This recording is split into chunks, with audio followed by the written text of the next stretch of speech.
Here's an interesting computer that's pretty rare. There are not too many of these around. It's the Byte-8, sold by the Byte Shop, the affordable computer store.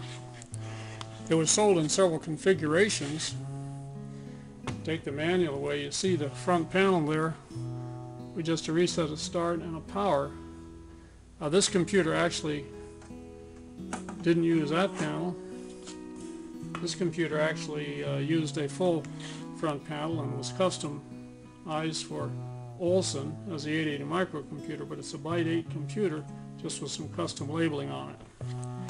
And it's simply a 8080 microprocessor based computer, and it uses the S100 bus inside, so S100 cards can all be used with this computer.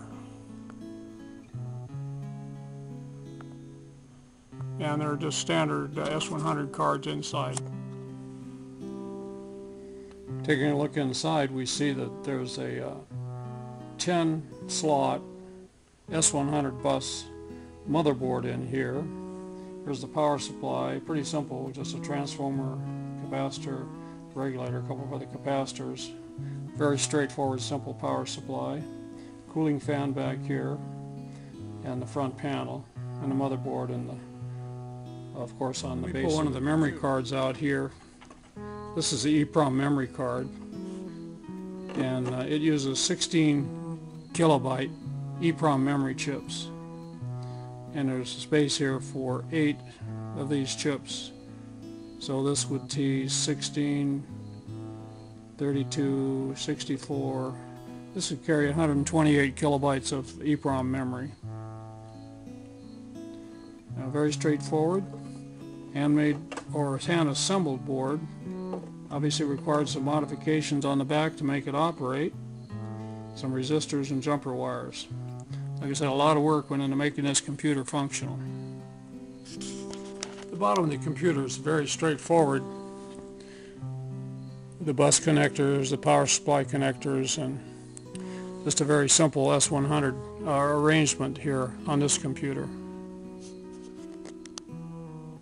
Here's the back of the Byte-8. Has serial, parallel, keyboard, cassette interface, parallel I/O ports, serial, RS-232 and terminal. Down here you see serial number 125. Here's a label, probably off the packing container that this computer came in from the Byte Shop in Walnut Creek, California. This was packaged inside of the computer in a little box that said important information about the computer. Let's take a look at the assembly manual. Not a very sophisticated manual, and certainly not a Heathkit quality manual for building it. About 25 pages of instructions, not very many for the main computer itself.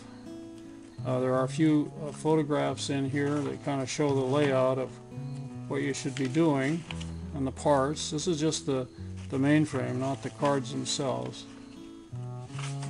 Like I said, the instructions are very minimal. And, you know, there's a CPU card, cassette interface card. Let's look a little bit more at the second manual. Static memory card. Here's the EEPROM card. That was incorrect. This is a 4 and 8K. The 2716 is only an 8 kilobyte memory chip. But I think what's more interesting here is oh, by the way, here's the interface to the keyboard, the instructions for that. But what I find more interesting, I think this computer was sort of designed as it went along, whoever built it as it went along.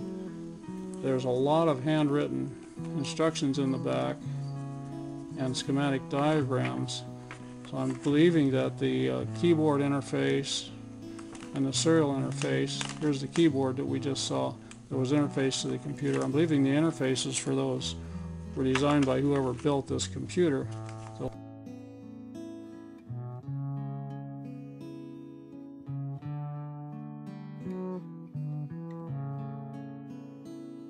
This is Dee Wallace of LCF Group. Thank you for watching this informative little video.